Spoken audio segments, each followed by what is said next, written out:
बिस्मिल्लाहिर्रहमानिर्रहीम। अस्सलाम वालेकुम ख़वातीन हज़रात, मैं हूँ आपका जुनैद सलीम और आप देख रहे हैं फ़ायरवॉल की मोहब्बत का ख़ास शिकार इंसाफ डिजिटल।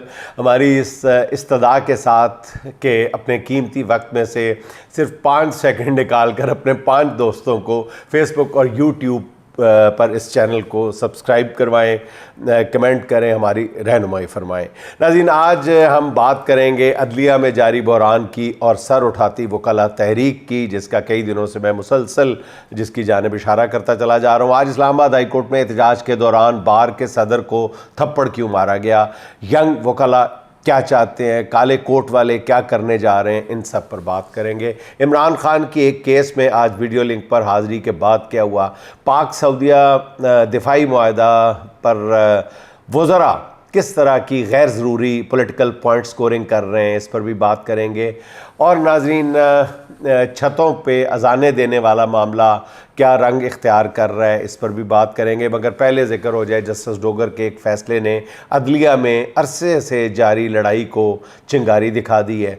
और मैं अक्सर आपकी खिदमत में ये अर्ज़ करता चला जा रहा था कि ये वकला की एक बड़ी तादाद जो है वो मुल्क में रूल ऑफ लॉ की सख्त हामी है और ये मुल्क में जो कुछ कानूनी और अदालती हलकों में हो रहा है इस पर मायूस है और उनको सिर्फ एक चिंगारी नज़र आनी चाहिए या जो भी है वो फिर रुकने का नाम नहीं लेंगे। तो गुमान ये ज़ाहिर किया जा रहा है अदालती हलकों की तरफ से कि ये गालिबन वही चिंगारी है।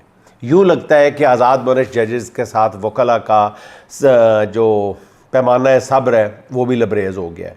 जिस तरह 2 जजेस ने फ़ैसला करके एक जज को काम करने से रोका है, उसके बाद इस ख़दशे को तक़वियत मिली है कि अब किसी भी जज की कोई हैसियत नहीं रही। जो जज भी तयशुदा फ़ैसला देने से इनकार करेगा उसे जस्टिस तारिक जहांगीरी की तरह चंद सत्रों के एक फ़ैसले से काम करने से रोक दिया जाएगा और उठा के बाहर फेंक दिया जाएगा। दुनिया की किसी अदलिया में ऐसे हुआ है कि 2 जजेस अदालत लगाकर अपने साथ बैठे हुए एक जज से कहें कि हमने आपसे जुडिशल पावर्स वापस ले ली हैं, आपकी छुट्टी करा दी है, आप अदालत बंद करें और घर चले जाएँ।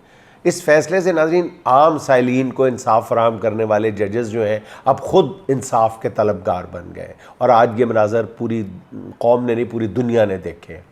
वो कभी अपने चीफ जस्टिस को ख़त लिखते हैं, कभी अदालत में अपनी बेबसी का रोना रोते हैं। इस्लामाबाद हाई कोर्ट के सीनियर तरीन जज मोहसिन अख्तर क्यानी कहते हैं कि अदालतों समेत कोई एक इदारा बता दें जो वो काम कर रहा है जो उनको करना चाहिए। अगर कानून किसी को सूट ना करे तो कानून को फिर एक तरफ रख दिया जाता है। ये कोई आम आदमी नहीं नाज़रीन, एक आला अदालत का जज कह रहा है मुल्क में कानून की कोई हैसियत बाकी नहीं रही। आला अदलिया में जिन जजेस के पास इख्तियार है वो मुकम्मल तौर पर कंट्रोल्ड है। इन जजेस को ना कानून की बालादस्ती का एहसास है, ना अपनी इज्जत की कोई परवाह है। दूसरी हाई कोर्ट्स के जूनियर जजेस को ला ला कर सीनियर्स पर मुसल्लत करने का नतीजा ये निकला है कि ताकत के नशे में चूर इन जूनियर जजेस को इस बात की भी फ़िक्र नहीं है कि उनके बच्चों को भी जस्टिस मुनीर की तरह लोग याद किया करेंगे, करवाए जाएंगे और कि ये कैसे कॉम्प्रोमाइज्ड जजों की औलादें हैं। जस्टिस जहांगीरी के ख़िलाफ़ आने वाले इस फ़ैसले ने अदालत में बैठे हर जज को मुख्तलिफ़ अंदाज में खौफज़दा कर दिया। इस फ़ैसले से वकला में भी एक अदम तहफ़्फ़ुज़ का एहसास उभरा है बहुत शिद्दत के साथ। उनका ख्याल है कि यहाँ तो अदलिया की लाश को ठुड्डे मारे जा रहे हैं, इस निज़ाम में काला कोट फिर कैसे महफूज रहेगा। शायद काले कोट को एक गाली बना दिया गया है। काले कोट की इज़्ज़त बहाल करना अब वकला को बहुत सारे वकला के नज़दीक यकजा होने का पैगाम बना गया है। किसी को मतलब एहसास नहीं है कि 60-70% यंग लॉयर्स में बहुत गुस्सा है। अभी वो सिर्फ अपनी क़यादत की जानिब देख रहे हैं। जो प्लॉटों और जो इल्ज़ाम लगाते हैं यंग वकला कि सीनियर्स जो हैं वो प्लॉटों और चैम्बर्स की सियासत में उलझे हुए हैं। जब यंग लॉयर्स में ये लावा फटा तो फिर बहुत बुरा होगा। मैं ये ख़बर दे रहा हूँ नाज़रीन, जिन्हें यकीन नहीं है वो जल्द देख लेंगे कि इसकी एक झलक आज इस्लामाबाद हाई कोर्ट में सब ने देख ली है। वैसे जहाँ वकला ने जस्टिस जहांगीरी के हक़ में मुज़ाहरा किया, इस मुज़ाहरे में 95% यंग वकला थे, और ये वकला इस्लामाबाद हाई कोर्ट बार के सदर वाजिद गिलानी के चैम्बर के बाहर जमा हुए, नारेबाजी करने लगे, जिस पर वाजिद गिलानी उन वकला से उलझ पड़े। उन्होंने वकला में मौजूद इंतज़ार हुसैन पचौता को धक्का दिया और उन्हें गाली भी दी, जिस पर वकला मुश्तइल हो गए और एक वकील बार के सदर वाजिद गिलानी से गुथम गुथा हो गया, और इस दौरान एक सदर ने सदर बार वाजिद गिलानी को थप्पड़ भी रसीद कर दिया। इससे पहले कि मामला मज़ीद बिगड़ता, कुछ वकला वाजिद गिलानी को वहाँ से निकाल कर ले गए। और आने वाले दिनों में नाज़रीन मुख्तलिफ़ बार्स में, मुख्तलिफ़ शहरों में अल्लाह ताला अपने हिफ्ज़ व अमान में रखे, लेकिन इससे ज़्यादा बदतरीन मनाज़र देखने को मिल सकते हैं। इसका ख़दशा वकला की तरफ से, सीनियर वकला की तरफ से और वकला क़यादत की तरफ से भी ज़ाहिर किया जा रहा है। मेरी कम अज़ कम 6-7 सीनियर और जूनियर वकला के जो नुमाइंदगान हैं, जो इलेक्टेड रिप्रेजेंटेटिव्स हैं, उनसे बात हुई है और सब की तरफ से ये ख़दशा ज़ाहिर किया जा रहा है कि अगर हालात को दुरुस्त ना किया गया तो फिर ये जो टाइम बॉम्ब है ये फट जाएगा। जस्टिस तारिक जहांगीरी ने काम से रोकने के फ़ैसले के ख़िलाफ़ सुप्रीम कोर्ट में रिट दायर कर दी है। आज इस्लामाबाद हाई कोर्ट के 5 जजेस मिलकर सुप्रीम कोर्ट गए हैं। पाकिस्तान ही की नहीं नाज़रीन, दुनिया की अदालती तारीख़ का ये एक मुनफरद और अनोखा मंज़र था। एक आम साइल की तरह उन्होंने सुप्रीम कोर्ट के अहाते में बायोमेट्रिक कराई, फिर पिटीशन दायर की। 5 जजेस ने फैसला किया कि वो सुप्रीम कोर्ट में जाके अपना केस जो है आम शहरियों की तरह खुद लड़ेंगे, आम मुद्दई बन के, जज बन के नहीं।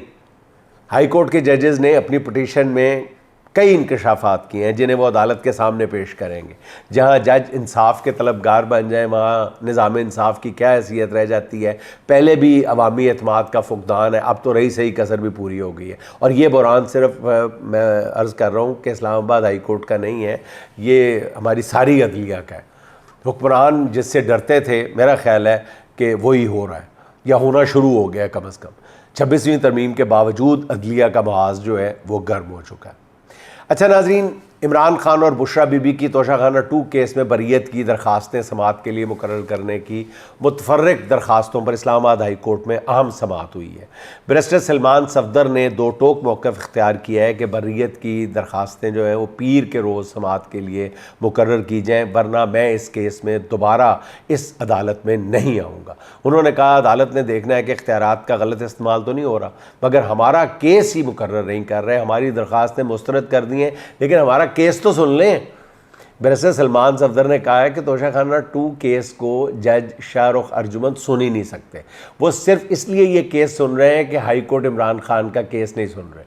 इस पर जस्टिस इनाम अमीन मिन्हास ने रिमार्क्स दिए कि पीर के रोज़ मेरे पास बहुत से मुकदमात समाअत के लिए मुकर्रर है, लेकिन फिर भी मैं देख लेता हूँ। अदालत का वक्त ख़त्म होने पर भी PTI के वकला जो है वो केस के लिए पीर की तारीख़ मांगते रहे, मगर जस्टिस इनाम अमीन मिन्हास यही कहते रहे कि जी मैं देखता हूँ, और वो देखते ही देखते फिर जो है बाहर चले गए और इस केस की तारीख़ नहीं दी उन्होंने।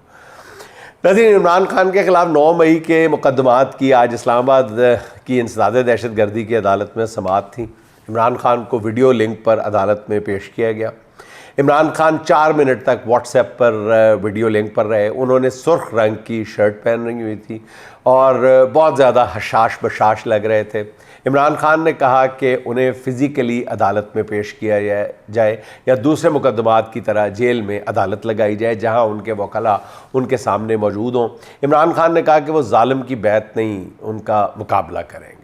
कौम भी जालिमों के ख़िलाफ़ उठ खड़ी हो। इसके बाद उन्होंने वीडियो लिंक पर अदालत में पेशी का बाइकआउट कर दिया, जिसके बाद तमाम वकला सफ़ाई ने भी अदालत का बाइकआउट कर दिया और अदालत से चले गए। नाज़रीन, यहाँ पे आपको खबर भी देता चलूँ कि इमरान खान साहब को कहा गया था कि इस वीडियो लिंक पर जब वो आएँ तो ज़रा अपनी हालत ख़राब करके आएँ। इमरान खान साहब ने ये जुमला पूरा सुने बग़ैर कहा कि बिल्कुल नहीं, मैं ऐसा कोई मैसेज अपने सपोर्टर्स को, अपने चाहने वालों को नहीं देना चाहता। और बहुत हशाश बशाश और सुर्ख रंग की शर्ट पहन के आए और ये एक मैसेज भी था कि तुसी जो मर्ज़ी कर दे जाओ। अच्छा नाज़रीन, गुज़िश्ता रोज़ भी अर्ज़ किया था कि पाक सऊदी दिफाई मुआहदे के बारे में गुफ्तगू करते हुए हमें एहतियात का दामन हाथ से नहीं छोड़ना चाहिए। ये बहुत नाजुक और हसास मामला है। कई हवालों से ये पाकिस्तान के लिए गेम चेंजर भी साबित हो सकता है। जब भी हम डिप्लोमेटिक लेवल पे बात करें, बैनुल अक़वामी पाकिस्तान की हैसियत की बात करें, हमें बहुत होशमंदी से बात करनी चाहिए। एक तरफ नाज़रीन इस मुआहदे पर बिलावजह तनकीद करने वालों को बताया था मैंने कि वो भी मोहतात रहें, और इस मुआहदे पर तनकीद जो है वो बरादर इस्लामी मुल्क सऊदी अरब पर तनकीद समझी जाएगी। मैं इसका बड़ा हामी हूँ इस नुक्ता नज़र का कि इस बार, और मैंने ये अर्ज़ भी किया था कल कि इमरान खान भी इस मुआहदे की हमायत ही करेंगे। और साथ ही नाज़रीन मैंने ये भी कहा था कि इस मुआहदे के बारे में लंबी लंबी छोड़ने से और इस मुआहदे को सियासी पतंग बनाने से परहेज़ किया जाए, गुरेज़ किया जाए। इस मुआहदे से ये तासुर ना दिया जाए कि पाकिस्तान और सऊदी अरब मिलकर दुनिया में किसी के वजूद या मफादात के लिए ख़तरा बन सकते हैं, या वो कोई मतलब बन गए हैं इलाके के और वो थानेदार बन गए और वो सबको डरा के रखेंगे। ये इंप्रेशन नहीं जाना चाहिए। मगर बदकिस्मती से दूसरों को तो छोड़े, जो सोशल मीडिया पे जो लोग तबसरे कर रहे हैं उनको तो छोड़े, वफाकी वज़रा ही सिर्फ पॉइंट स्कोरिंग के लिए सस्ती बयानबाजी करना शुरू कर दी है उन्होंने। राना सनाउल्लाह साहब का कहना यह है कि दुनिया में जहाँ कहीं भी किसी भी मुसलमान मुल्क के साथ ज़्यादती होगी तो ये मुस्लिम वर्ल्ड सुपर पावर वहाँ जाकर उसका नोटिस लेगी। हुकूमती ओहदों पर बैठे हुए लोगों की तरफ से मेरा ख्याल इस तरह की बयानबाजी आबैल मुझे मार वाली सूरत हाल पैदा कर सकती है। ये मुआहदा सिर्फ़ और सिर्फ पाकिस्तान और सऊदी अरब के बाहमी दिफा का मुआहदा है कि एक पर हमला, दूसरे पर हमला, दोनों पर हमला तस्वुर किया जाएगा। फ़िलहाल इसमें कोई तीसरा मुल्क शामिल नहीं है, मगर राना सनाउल्लाह के बयान से कुछ और ही मतलब निकलता है। इनके बयान के मुताबिक क्या अब ये दोनों मुल्क बराह रास्त गज़ा में मुदाखलत कर सकते हैं? मेरा ख्याल है इस मुआहदे में ऐसी कोई शेक नहीं है जिसमें बाहमी दिफा से आगे बढ़कर भी कुछ किया जाएगा। इसलिए मैंने कहा था खुदा के लिए इस मुआहदे से मुतालिक बिला वजह की क़यास आराइयाँ और सियासी पॉइंट स्कोरिंग ना की जाए, और ख़ास तौर पे नून लीग के जो वज़रा है वो इसको अपना कोई कारनामा ना गिनवाएं।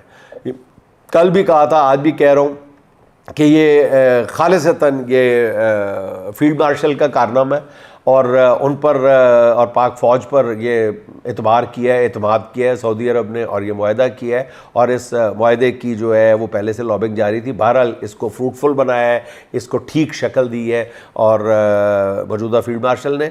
तो पाकिस्तान के नाज़रीन इस मौके पर अगर हम बेहतियाती से काम लेंगे तो पाकिस्तान के जो हासदीन हैं वो बहुत पहले से ही जो है वो इस मुआहदे से ये तासुर देंगे कि पाकिस्तान और सऊदी अरब के कोई जारहाना अज़ाइम है तो मुस्लिम मुखालिफ लॉबियाँ जो हैं वो ना चाहते हुए भी इसके ख़िलाफ़ मुतहर्रिक हो जाएंगी। पता नहीं हम माजी से सबक क्यों नहीं सीखते। OIC के क़याम के मौके पर पूरी दुनिया को ये पैगाम दिया गया कि पूरी उम्मत अब एक जगह इकट्ठी हो गई है, मगर फिर हुआ क्या? कहाँ है OIC? खुदा के लिए इस नए मुआहदे को अपनी सियासी ख्वाहिशात की भींट ना चढ़ाएं, बिल्कुल ऐसा ना करें। इसको बहुत एहतियात से इस पर गुफ्तगू की जाए। ये एक बहरहाल बाइस इत्मीनान खुशी का मकाम है, लेकिन इस पर बेहतियाती का मुज़ाहरा ना किया जाए, इस पर सियासत ना की जाए। कुछ कौमी अमूर को सियासत से बाला रखना चाहिए। वैसे पाक सऊदी मुआहदे पर सबसे बेहतर बात जो है वो सलमान अकरम राजा ने की है, जिनका कहना यह है कि पाकिस्तान और सऊदी अरब के मुआहदे की जुज़ियात क्या हैं, पाकिस्तान क्या ज़िम्मेदारियाँ कबूल कर रहा है, ये अभी हमें नहीं पता, लेकिन हम उम्मत के हर उस कदम को सराहेंगे जिससे उम्मत का दिफा मजबूत होता हो। अच्छा नाज़रीन, अब आ जाए पाकिस्तान के अंदरूनी मामलात पर दोबारा। छतों पर अजान ने एहतजाजी अंदाज में वो कहते हैं कि जी हमने पाकिस्तान की ये दुनियावी अदालतों से हाथ उठा के अल्लाह की अदालत में मुकदमा दायर कर दिया, और इज्तिमाई अजानें देने का जो मामला उठा हुआ है वो एक कामयाब पॉलिटिकल मूव बनता जा रहा है। इस मिशन के तहत कल पूरे मुल्क हत्ता के ओवरसीज़ पाकिस्तानीज़ भी अपने घरों की छतों पर अजानें देंगे। अब तक के आदादो शुमार जो है वो बहुत हैरान कर देने वाले हैं। अभी तक सोशल मीडिया पर तकरीबन 4 करोड़ अफराद जो हैं वो इस मिशन के हवाले से पोस्टों को देख चुके हैं या इन पर कोई रिमार्क्स दे चुके हैं। उनसे अंदाज़ा लगाया जा रहा है कि ये मिशन जो है अवामी शमूलियत के हवाले से रिकॉर्ड भी तोड़ सकता है। अच्छा नाज़रीन, इमरान खान का एक्स अकाउंट यानी ट्विटर अकाउंट जो है वो लीगी हुकूमत के लिए दर्द सर बनता जा रहा है। इमरान खान के सिर्फ ट्विटर अकाउंट पर 2 करोड़ 20 लाख से ज़्यादा फॉलोअर्स हैं। जैसे ही इमरान खान की ट्वीट आती है तो चंद ही लम्हों में ये सबसे बड़ी खबर बन जाती है। इस ट्वीट को हज़ारों बल्कि लाखों बार रीट्वीट किया जाता है। इस तरह उसकी रीच कई गुना बढ़ जाती है। ये सिर्फ ट्वीट या एक्स के अदाद-ओ-शुमार है, इंस्टाग्राम और टिकटॉक पे आने वाला तूफ़ान इसके अलावा है। इसलिए हुक्मरानों को इस वक्त सबसे ज़्यादा परेशानी जो है वो इमरान खान के एक्स और दीगर सोशल मीडिया अकाउंट्स की है कि उन्हें किसी तरह बंद कराया जा सके। अब ख़ुद राना सनाउल्लाह ने कह दिया है कि हम कोशिश करें, खुल के कह दिया कि हम कोशिश करेंगे कि इमरान खान का ट्विटर अकाउंट मुस्तकिल बंद कर दिया जाए, क्योंकि ये मुल्क दुश्मन अकाउंट है। राना साहब, आप ये कैसे साबित करेंगे कि ये मुल्क दुश्मन अकाउंट है? बस आपने कह दिया और हो गया? ऐसे नहीं होता।